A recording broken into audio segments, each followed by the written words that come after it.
Hi friends, അങ്ങനെ മറ്റൊരു video ആയിട്ട് ഇവിടെ വന്നിരിക്കുന്നത് ബിഗ് ബോസ് മലയാളം സീസൺ 7.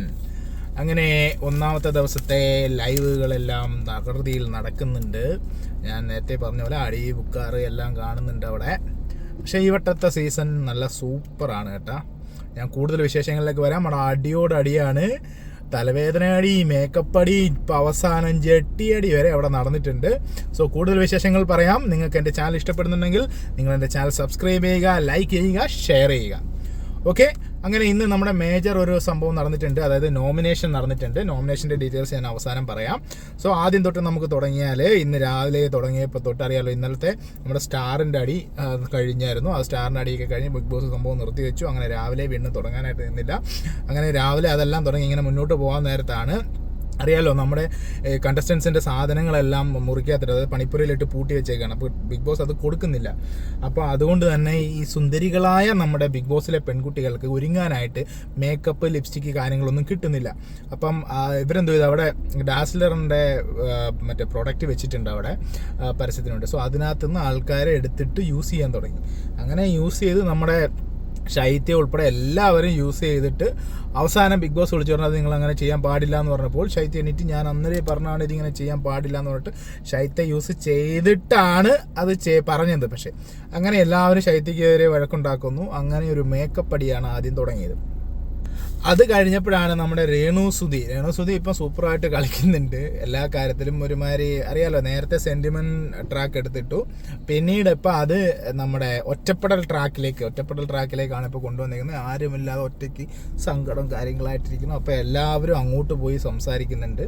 അങ്ങനെ ആ വഴക്ക് നമ്മുടെ ആദിശ്രീ പോയി ചോദിച്ചിട്ട് അങ്ങനെ അവർ തമ്മിൽ അടിയാവുന്നു. അതിനകത്ത് അക്ബർ വരുന്നു. അങ്ങനെ അനീഷ് വരുന്നു. അനീഷ് വന്നിട്ട് ആകെ അവിടെ ആ ഒരു ബഹളം. അതായിരുന്നു രണ്ടാമത്തെ വഴക്ക്.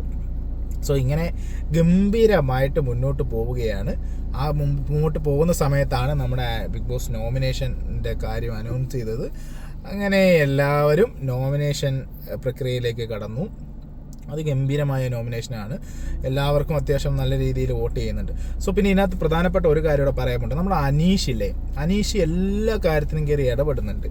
എല്ലാ വഴക്കിലും അനീഷ് ഇടപെടുന്നു. അനീഷാണ് ക്യാപ്റ്റൻ കേട്ടോ, അത് പറയാൻ മറന്നു. അനീഷ് നമ്മുടെ ക്യാപ്റ്റൻസി ടാസ്കിൽ അങ്ങനെ ആദ്യമായിട്ടുള്ള ബിഗ് ബോസ് സീസൺ 7 ആദ്യത്തെ ക്യാപ്റ്റൻ നമ്മുടെ കോമണർ അനീഷാണ്.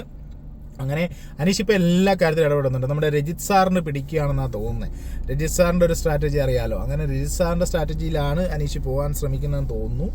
പക്ഷേ എനിക്ക് തോന്നുന്നില്ല അനീഷ് എത്രമാത്രം അതിൽ വിജയിക്കാൻ പറ്റുമെന്ന്. കാര്യം അനീഷ് എല്ലാ കാര്യത്തിലും കയറി ഇടപെടുന്നു, വഴക്കുണ്ടാക്കിയിട്ട് പിന്നെ ഒറ്റപ്പെടലിടുക. പുള്ളി റെസ്പോണ്ട് ചെയ്യുന്നില്ല, ഒറ്റപ്പെടില്ല. അങ്ങനെ ഇപ്പോൾ ക്യാപ്റ്റൻ ആയതിനു ശേഷം കുറേ കൂടെ ഒരിതായി. പിന്നെ ഇവിടെ ഒരു വഴക്ക് നടന്നത് നമ്മുടെ ആര്യൻ നമുക്ക് ഒരു ടാസ്ക് ലെറ്റർ കൊടുത്തപ്പോൾ അത് വായിക്കാൻ പറ്റിയില്ല. മലയാളം പുള്ളിക്ക് വായിക്കാൻ അറിയില്ല, എഴുതാനും വായിക്കാൻ അറിയാത്തതുകൊണ്ട് അതും പറഞ്ഞിട്ട് നമ്മുടെ അനീഷ് ഒരു പ്രശ്നം ഉണ്ടാക്കിയിട്ടുണ്ടായിരുന്നു. അങ്ങനെ ആര്യൻ പറഞ്ഞു എനിക്ക് പറ്റില്ല. അങ്ങനെ ആര്യൻ രണ്ടാമത് വേറൊരു ടാസ്ക് വന്ന സമയത്ത് ആര്യൻ പറഞ്ഞു ഞാൻ ഇനി ഇവിടെ ടാസ്ക് വായിക്കില്ല എന്ന് പറഞ്ഞൊരു സ്റ്റേറ്റ്മെൻ്റ് ഒക്കെ എടുത്തു. അപ്പോൾ ഈ കാര്യങ്ങളെല്ലാം നോമിനേഷന് മുമ്പ് നടന്ന കാര്യങ്ങളാണ്. അപ്പം ഈ നോമിനേഷനിലേക്ക് വരുവാണെങ്കിൽ നോമിനേഷൻ നല്ല അടിപൊളിയാണ്. കാരണം കഴിഞ്ഞ വട്ടത്തൊക്കെ നോമിനേഷൻ പോലെ ഒന്നും അല്ല. എല്ലാവരെ പറ്റിയും കൃത്യമായിട്ടൊരു അനലൈസ് ചെയ്ത് കൃത്യമായി, അതായത് ഈ സ്ട്രാറ്റജിക്ക് എടുക്കുന്ന, അതായത് നമ്മുടെ സെൻറ്റിമെൻറ്റ്സ്, ഒറ്റപ്പെടൽ, അതുപോലെ ഇങ്ങനെയുള്ള കാര്യങ്ങൾ എടുക്കുന്നവരെ കൃത്യമായിട്ട് പിടിച്ച് മുമ്പിൽ കൊണ്ടിടുന്നുണ്ട്. നമ്മുടെ അക്ബറൊക്കെ അതിന് കൃത്യമായിട്ട് പറഞ്ഞ് ഓരോ കാര്യവും പറഞ്ഞിട്ട് അവർ നോമിനേഷൻ ഇട്ടിട്ടുണ്ട്. ഇനി നമുക്ക് നോമിനേഷൻ്റെ കാര്യത്തിലേക്ക് കിടക്കാം. നോമിനേഷൻ ഏതെന്നാൽ നമ്മുടെ നോമിനേഷനിലേക്ക് നമ്മുടെ ബിഗ് ബോസ് വിളിച്ചത് അനുമോളെയാണ്. അനുമോള് വന്നിട്ട് രണ്ട് പേര് പറഞ്ഞു. ഒന്ന് നമ്മുടെ ജിസേലിൻ്റെയും രഞ്ജിത്തിൻ്റെയും പേരാണ് പറഞ്ഞത്. ജിസേലിൻ്റെ കാര്യം പറഞ്ഞത് അവിടെ മാറിയിരിക്കണ, ഗെയിമൊന്നും കളിക്കണില്ല, ആകെ ഒരു ഇതാണെന്നുള്ള രീതിയിൽ. പിന്നെ നമ്മുടെ രഞ്ജിത്തിനെ പറ്റി മിക്കവാറും പറയാന്നുള്ളത് വഴക്ക് മാത്രമേ ഇടുന്നുള്ളൂ, അല്ലാതെ പ്രത്യേകിച്ച് കാര്യങ്ങളൊന്നും ചെയ്യുന്നില്ല എന്നുള്ള രീതിയിൽ അനുമോൾ പറഞ്ഞു. പിന്നെ രണ്ടാമത് നമ്മുടെ ആര്യനാണ്. ആര്യൻ വന്നിട്ട് നമ്മുടെ നിവീനെയും ശൈത്യയും പറ്റി പറഞ്ഞു. നിവീനെ പറ്റിയിട്ട് നിവി ഒന്നും കളിക്കുന്നില്ല, അവനൊരു വല്ലാത്ത രീതിയിൽ മാറി നിൽക്കുന്നു എന്നുള്ള രീതിയിലാണ് നമ്മുടെ ആര്യം പറഞ്ഞത്. ശൈത്യയെ പറ്റിയിട്ട് ഞാൻ നേരത്തെ പറഞ്ഞില്ലേ, നമ്മുടെ മേക്കപ്പ് ഇഷ്യൂ ആവശ്യമില്ലാതെ പെരുത്തി എന്ന് പറഞ്ഞു. കാരണം ഇന്നത്തെ നോമിനേഷനിൽ ശൈത്യക്കാണ് ഏറ്റവും കൂടുതൽ വോട്ട് കിട്ടിയത്. ശൈത്യയെ പറ്റി എല്ലാവരും പറഞ്ഞ കാര്യം ആ മേക്കപ്പിൻ്റെ ഇഷ്യൂ ആണ്. പിന്നെ നമ്മുടെ ശാരിക വന്നിട്ട് നമ്മുടെ അർജുൻ്റെയും ഒണിയൽ സാബുവിൻ്റെയും കയറി പറഞ്ഞു. ശാരികയും കൃത്യമായിട്ടുള്ള കാര്യമാണ് പറഞ്ഞത്. ഒണിയൽ സാബു സത്യം പറഞ്ഞാൽ ഒണിയൽ സാബുവിനെ ഒന്നും കാണാനില്ല കേട്ടോ, അവിടെ ഇവിടെയൊക്കെ ആയിട്ട് നിൽക്കുന്നെങ്കിലും വലിയ ഇൻവോൾവ്മെൻ്റ് ഒന്നും കാണിക്കുന്നില്ല. അത് തന്നെയാണ് ശാരിക പറഞ്ഞത്, ഒന്നും കളിക്കുന്നില്ല. അതുപോലെ തന്നെ നമ്മുടെ ആര്യനെ പറയാൻ കാര്യം എന്ന് പറഞ്ഞാൽ മറ്റേ സ്റ്റാറിൻ്റെ ഇഷ്യൂവിന് ഒരു കുറേ ഡിസ്കറക്റ്റ് ആയിട്ടുള്ള കുറേ കാര്യങ്ങൾ പറഞ്ഞു. സ്റ്റാറിൻ്റെ ഇഷ്യൂവിൽ കുറേ ആവശ്യമില്ലാത്ത കാര്യങ്ങൾ ഇന്നലെ അത് നിങ്ങൾ എപ്പിസോഡിൽ കാണുമ്പോൾ മനസ്സിലാവും. അങ്ങനെ കുറേ ഇഷ്യൂസ് ഉണ്ടാക്കി, അതിൻ്റെ പേരിൽ ആര്യനെ അനാവശ്യമായ കുറേ ഇഷ്യൂസ് ഉണ്ടാക്കി എന്ന് പറഞ്ഞ് ആര്യനെ വോട്ട് ചെയ്തു. അതുപോലെ പിന്നെ വന്നത് അക്ബറാണ്. അക്ബർ വന്നിട്ട് രഞ്ജിത്തിനെയും ആദില നൂറ ഇവരെ പറഞ്ഞു. ആദില നൂറ പറയുന്ന അക്ബർ പറഞ്ഞു വെച്ചാൽ 2 പേരുണ്ട്, സോ അവർക്ക് നല്ല രീതിയിൽ പെർഫോം ചെയ്യാനും നല്ല ശക്തി കാണിക്കാനും പറ്റും, പക്ഷെ അവരത് കാണിക്കുന്നില്ല എന്ന് പറഞ്ഞു. രഞ്ജിത്തിൻ്റെ കേസ് അറിയാലോ, ഒന്നിലും ഇൻവോൾവ്മെൻ്റ് ആകുന്നില്ല, കളിയൊന്നുമില്ല എന്നുള്ള രീതി പുള്ളി പറഞ്ഞു. അടുത്തത് വരുന്നത് നമ്മുടെ ബിന്നി സെബാസ്റ്റ്യൻ ആണ്. ബിന്നി സെബാസ്റ്റ്യൻ വന്നിട്ട് ശൈത്യയുടെയും രഞ്ജിത്തിൻ്റെയും പേരാണ് പറഞ്ഞത്. ശൈത്യയുടെ സെയിം കേസ്, നമ്മുടെ മേക്കപ്പിൻ്റെ ഇഷ്യൂ, പിന്നെ ആക്റ്റീവ് അല്ല, അത് രഞ്ജിത്തിനും ആക്റ്റീവ് അല്ല എന്നാണ് പറയുന്നത്. പിന്നെ നമ്മുടെ അഭിശ്രീ വന്നിട്ടും സെയിം. രേണു സുധി പിന്നെ ആര്യൻ, ഇവർ രണ്ടുപേരാണ്. രേണു സുധീൻ്റെ കേസ് അറിയാലോ, അത് നമ്മുടെ ആ ഒരു ഒറ്റപ്പെടൽ ഇഷ്യൂ കിടക്കുന്നുണ്ട്, അത് പറഞ്ഞു. പിന്നെ ആര്യൻ്റെ കേസ് റോങ് സ്റ്റേറ്റ്മെൻറ്റ്സ് ഒക്കെ കൊടുക്കുന്നു, അതായത് നമ്മുടെ ആ ഒരു ലെറ്റർ എടുത്തിട്ട് ഞാൻ വായിക്കില്ല ഇനി എന്നൊക്കെ പറഞ്ഞു, ആ സാധനം പറഞ്ഞിട്ട് ആര്യനെ. പിന്നെ അടുത്ത നമ്മുടെ റീന ഫാത്തിമയാണ് വന്നത്. അതിൽ വന്നിട്ട് നിവിൻ്റെയും ശാരികയുടെയും പേര് പറഞ്ഞു. ശാരികയിലോ സൈത്യയുടെയും പേര് പറഞ്ഞു. ശൈത്യയുടെ എല്ലാവരും പറഞ്ഞു സാർ ആ മേക്കപ്പ് ഇഷ്യൂ ആണ്. പിന്നെ നിവിൻ്റെ കേസ് ഗെയിം കളിക്കുന്നില്ല എന്നുള്ള കാര്യം പറഞ്ഞു. പിന്നെ രഞ്ജിത്താണ് വന്നത്. രഞ്ജിത്ത് വന്നിട്ട് നമ്മുടെ ശൈത്യയുടെയും ഗിസേലിൻ്റെയും കാര്യം പറഞ്ഞു. ഗിസേൽ ലാംഗ്വേജിൻ്റെ ഇഷ്യൂ ഉള്ളത് കൊണ്ടുള്ള കാര്യമൊക്കെ പറയുന്നു, മലയാളം അറിയില്ല എന്നുള്ള രീതിയിൽ നോമിനേറ്റ് ചെയ്യുന്നുണ്ട്. പിന്നെ രഞ്ജിത്ത് ശൈത്യയെ പറയുന്നത് സെയിം മേക്കപ്പിൻ്റെ ഇഷ്യൂ ആണ്. പിന്നെ നമ്മുടെ ഗിസേൽ വന്ന് നല്ല കോമഡി ആയിരുന്നു. ഗിസേൽ വന്നിട്ട് ആദ്യം നമ്മുടെ രേണു സുധിയെ പറ്റി പറഞ്ഞു, വലിയ ഗെയിം ഒന്നും കളിക്കുന്നില്ല അങ്ങനെയുള്ള രീതിയിലാണ് സംസാരിച്ചത്. പിന്നെ സ്റ്റാറിൻ്റെ ഇഷ്യൂവിലൊക്കെ പ്രോപ്പറായിട്ട് നമ്മുടെ സ്റ്റാറിൻ്റെ ടാസ്ക് പ്രോപ്പറായിട്ടൊന്നും പങ്കെടുത്തില്ല, ഈ രീതിയിലൊക്കെ പറഞ്ഞു. പിന്നെ നമ്മുടെ ശാരികയുടെ പേര് പറയാൻ വേണ്ടിയിട്ട് കുറേ കഷ്ടപ്പെട്ട് ശാരികയ്ക്ക് സുരിക അങ്ങനെയൊക്കെ കുറേ പറഞ്ഞിട്ട് അവസാനം ബിഗ് ബോസ് പറഞ്ഞു നിങ്ങൾ പുറത്ത് പോയിട്ട് ആരാന്ന് പറഞ്ഞിട്ട് വന്നാൽ മതി എന്ന് പറഞ്ഞ് പിന്നെ വെളിയിൽ പോയി പേര് കണ്ടുപിടിച്ച് വന്നിട്ടാണ് ശാരിക എന്ന് പറഞ്ഞത്. ഓക്കെ, നമുക്കറിയാം പുള്ളിക്കാരി ഈ മലയാളി അല്ലാത്തതുകൊണ്ടായിരിക്കാം. അതും ഈ പറഞ്ഞ പോലെ എനർജി ഇല്ല, പിന്നെ ആക്റ്റീവ് അല്ല എന്നുള്ള കാരണം കൊണ്ട് ശാരികയുടെ പറഞ്ഞു. പിന്നെ ശാരിക വന്നിട്ട് രേണു സുധിയുടെയും രഞ്ജിത്തിൻ്റെയും പേരാണ് പറഞ്ഞത്. രേണു സുധിയുടെ സെയിം ഗെയിമൊന്നും കളിക്കുന്നില്ല, അതുപോലെ രഞ്ജിത്തിനും അത് തന്നെ പറഞ്ഞു, ഗെയിമൊന്നും കളിക്കുന്നില്ല, ചുമ്മാ വന്ന് ഇങ്ങനെ കറങ്ങി നടത്തി നടക്കുകയാണെന്നുള്ള കാര്യമാണ് പറഞ്ഞത്. ഓക്കെ, പിന്നെ നമ്മൾ ഷാനവാസ് വന്നിട്ട് നമ്മുടെ ഗസേലിൻ്റെയും അബിയുടെയും പേര് പറഞ്ഞു. പിന്നെ ഗസേലിൻ്റെ കേസ് പറഞ്ഞു എനിക്ക് ഷാനവാസിനോട് അതിന് മാത്രം ഒരു യോജിപ്പില്ല, കാര്യം ഡ്രസ്സിൻ്റെ കാര്യം പറഞ്ഞു, ഡ്രസ്സിങ് സെൻസ്. പിന്നെ ഗസേൽ ഒരു മോഡലാണ്, നോർത്ത് ഇന്ത്യൻ ആളാണ്, പിന്നെ അവൾ അത്യാവശ്യം നല്ല രീതിയിൽ ഡ്രസ്സ് ചെയ്യുന്നുണ്ട്.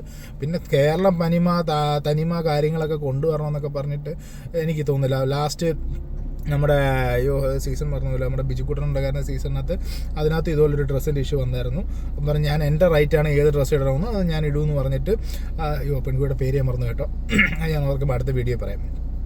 സോ അങ്ങനെയുള്ള ഇഷ്യൂസ് അതിനകത്ത് വന്നായിരുന്നു. സോ അത് തന്നെയാണ് എടുത്തിട്ട് എനിക്ക് അതിൽ വേറെ എന്തെങ്കിലും കാരണം പറയായിരുന്നു. ഡ്രസ്സിൻ്റെ കാര്യം അത് അവരവരുടെ ഒരു പേഴ്സണൽ കാര്യമല്ലേ, അതിലൊന്നും കയറേണ്ട. അവർ എന്ന് പറഞ്ഞ് വലിയ ഇതൊന്നും ആൾക്കാരിറ്റി ഒന്നുമല്ല, നോർമൽ അവരൊരു മോഡലാണ്, അപ്പോൾ അത് നമ്മൾ അക്സെപ്റ്റ് ചെയ്യണം ഫസ്റ്റ്. ഓക്കെ, അത് പറഞ്ഞിട്ടാണ് നമ്മുടെ ഗിസേലിനെ എഴുതിയത്. പിന്നെ അബിയെ പറഞ്ഞത് അഭിപ്രായ സ്വാതന്ത്ര്യം അവനുണ്ട്, എല്ലാവർക്കും കൊടുക്കണം, മറ്റേതാണ് മറിച്ച് എന്നൊക്കെ പറഞ്ഞിട്ട് ഉള്ള രീതിയിൽ അബിയെ പറഞ്ഞു. പിന്നെ വന്നത് നമ്മുടെ നിവീനാണ്. നിവീൻ വന്നിട്ട് അനുമോളെയും രേണു സുധിയും പറഞ്ഞു. അനുമോളുടെ അടുത്ത് പറഞ്ഞത്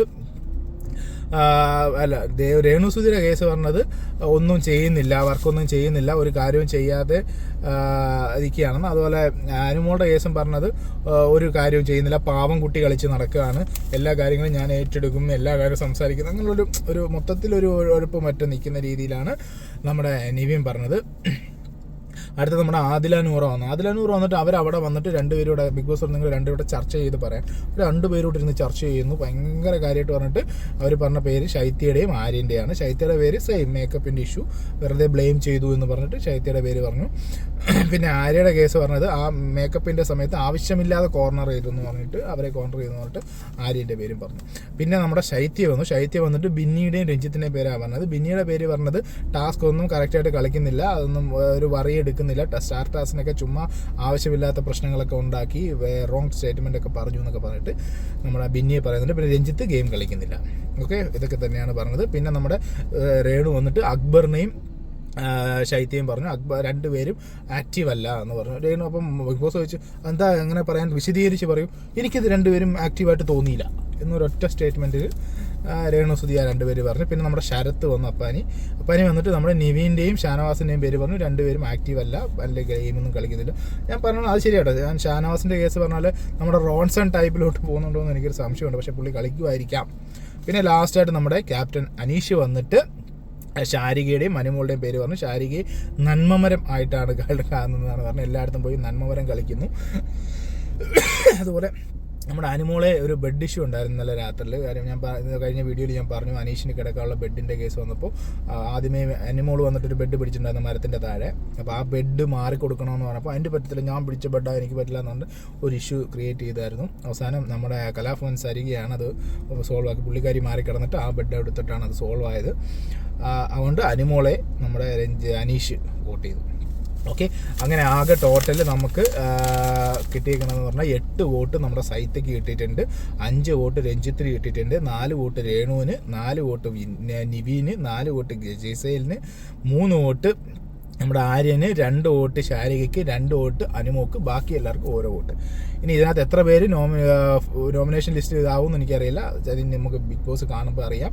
എല്ലാവരും ഇടുക, കാര്യം എല്ലാവർക്കും ഓരോ വോട്ട് ഇട്ട് എല്ലാവരും ഇടുമോ എന്നുള്ള കാര്യം നമുക്ക് നോക്കാം. അങ്ങനെ ഇതെല്ലാം കഴിഞ്ഞിട്ട് വരുമ്പോഴാണ് ലാസ്റ്റിലത്തെ അടിയാണ് നമ്മുടെ ജെട്ടി കേസ് അടി. നല്ല രസമാണ്. അനുമോള് വഴിയേ പോയ സാധനം എടുത്ത് തലയിൽ വെച്ച് അടിയായി. അവസാനം അടി തുടങ്ങി. ഇത് ബാത്റൂം ക്ലീൻ ചെയ്യുന്നവർ നമ്മുടെ അതിൻ്റെ ബാത്റൂമിൽ ഒരു അണ്ടർ ഗാർമെൻറ്റ്സ് കിടക്കുന്ന കണ്ടു.